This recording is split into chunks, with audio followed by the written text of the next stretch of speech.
Sans doute avais-je trop mangé, j'ai fait un affreux rêve cette nuit. Cela arrive parfois lorsque la digestion nocturne est un peu lourde.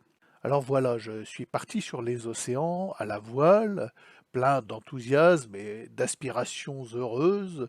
J'ai navigué vers l'horizon avec le vent dans les voiles, le soleil comme unique compagnon, et lorsque j'ai quitté mon port d'attache, le pays était joyeux, les gens étaient insouciants, chacun vivait sa vie normalement, souriait à ses voisins, les rires résonnaient dans les rues, les gens se saluaient, chaque journée était une nouvelle aventure sans souci. 3 ans plus tard, je suis de retour. C'est là que commence mon rêve. J'accoste à un ponton vide, c'est assez bizarre, mais qu'importe. Cela arrive souvent. Je suis impatient de retrouver cette atmosphère de joie, pensant être accueilli tel le voyageur qui s'en revient après un beau périple. Aucun de mes amis n'est présent, pas même mes parents. Il se passe quelque chose d'étrange. Je découvre peu à peu l'ampleur d'une catastrophe qui, tel un ouragan, a dévasté cet univers jadis bon enfant. Quelle n'est pas ma surprise de découvrir un pays méconnaissable, plongé dans une ambiance de film d'horreur. Dès que j'ai voulu débarquer de mon voilier, j'ai été accueilli par une série de contrôles, de missions d'espionnage. Des agents dont certains portent une arme m'ont scruté de la tête aux pieds. On m'a pris ma température, on m'a enfoncé un étrange coton-tige dans les narines, cherchant je ne sais quoi, m'expliquant que je représente un danger, que je dois appliquer les consignes et les règles.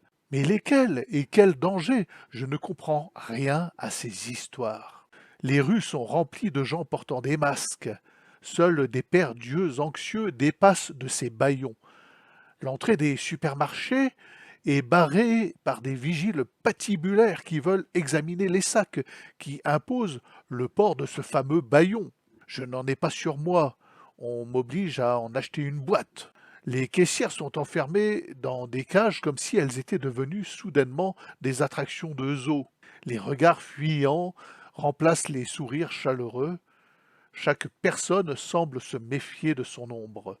Mon voisin de ponton, celui avec lequel je partageais les apéros improvisés 3 ans auparavant, saluant chaque coucher de soleil dans le rhum et le pastis, a soudainement décidé de me dénoncer pour non-respect des règles mystérieuses qui semblaient avoir poussé comme des champignons pendant mon absence. Et je vois revenir ces agents à moitié armés, patibulaires, qui m'invective, qui me menace d'un procès verbal, d'une amende.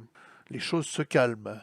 Je rentre dans mon carré, j'écoute la radio et celle-ci diffuse le même message sur tous les canaux, met en avant l'action salvatrice du président, généreux, magnanime, irremplaçable, dont les mesures sont plébiscitées par tous les Français sans exception et sans qui la population entière mourrait immédiatement d'une maladie mortelle, d'une peste terrible, et grâce à qui chacun se verra injecter une potion miraculeuse sans aucun effet secondaire. Puis s'ensuit ce message qui invite à dénoncer les dangereux opposants à cette injection, car à cause d'eux, les enfants et les grands-parents seront atteints de l'horrible maladie et mourront dans d'horribles souffrances.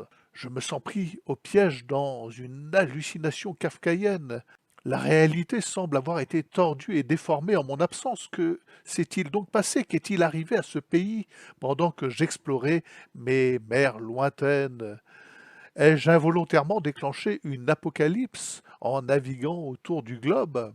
C'en est trop. Au milieu de la nuit, à la faveur d'un banc de brume, je largue les amarres et j'embouque le goulet avant d'être prisonnier de ce cauchemar. Je reprends la mer. Je fuis lâchement, abandonnant le pays à ses tribulations et à son président en carton, car visiblement le monde à terre est devenu un endroit bien trop étrange pour moi. Cap au large, j'ai repéré, durant mon voyage, une île dans le Grand Sud où ne vivent que des chèvres sauvages. Mieux vaut cette fréquentation et celle des oiseaux et des albatros que celle des moutons masqués. c'est là que j'attendrai des jours meilleurs.